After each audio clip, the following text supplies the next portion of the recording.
വളരെ വളരെ നിർഭാഗ്യകരവും പ്രതിഷേധാർഹവുമായിട്ടുള്ള സംഭവവികാസങ്ങൾക്കാണ് Indian parliament സാക്ഷ്യം വഹിക്കുന്നത്. കാരണം പ്രതിഷേധവും ജനാധിപത്യ രീതിയിലുള്ള പ്രതിഷേധ സമരങ്ങൾ പാർലമെന്ററി ജനാധിപത്യ സംവിധാനത്തിൽ ഇത് ആദ്യമായിട്ടുള്ളതല്ല.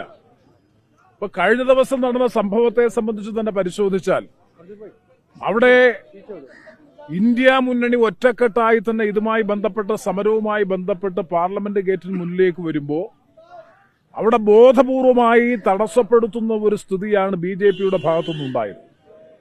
അങ്ങനെ കടന്നു പോകുന്ന സമയത്തുണ്ടായിട്ടുള്ള ഉന്തും തള്ളും കുറെ അധികം സംഘർഷപരമായിട്ടുള്ള പ്രശ്നങ്ങളുണ്ടായി.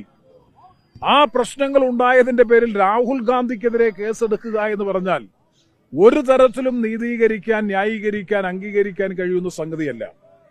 മാത്രവുമല്ല, ബാബാ സാഹബ് അംബേദ്കറെ അപമാനിച്ചുകൊണ്ട് ശ്രീ അമിത്ഷാ രാജ്യസഭയിൽ നടത്തിയിട്ടുള്ള പരാമർശം പിൻവലിച്ച് മാപ്പ് പറയണമെന്നാണ് പ്രധാനമായും ഞങ്ങൾ ആവശ്യപ്പെടുന്നത്.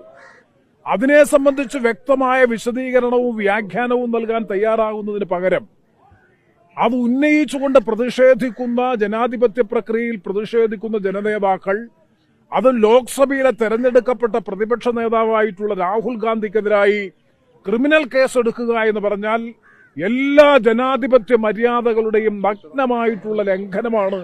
അധികാരം ഉപയോഗിച്ചുകൊണ്ട് ഗവൺമെന്റ് ഈ കാര്യത്തിൽ നിലപാടുകൾ സ്വീകരിക്കുന്നത്. അങ്ങനെയാണെന്നുണ്ടെങ്കിൽ പാർലമെന്റിന്റെ മുൻവശം തടസ്സപ്പെടുത്തിക്കൊണ്ട് ഞങ്ങൾ നിരവധി സമരങ്ങൾ നടത്തിയിട്ടുണ്ട്.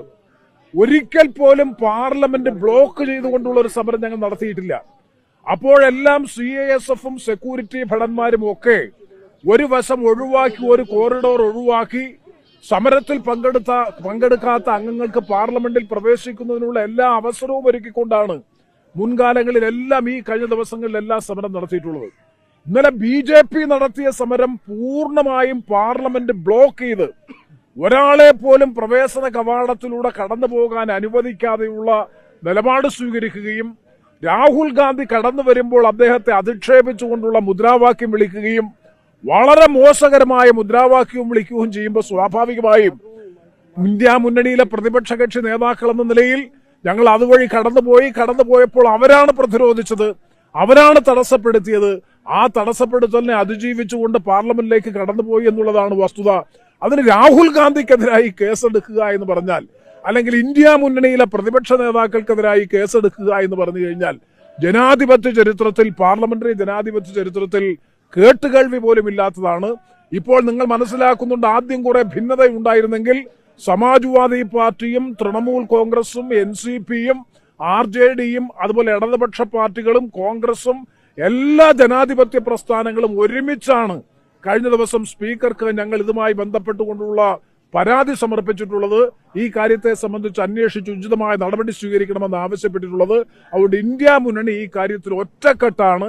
അതിശക്തമായിട്ടുള്ള പ്രതിഷേധമാണ് ഈ കാര്യത്തിൽ പ്രകടിപ്പിക്കുന്നത്.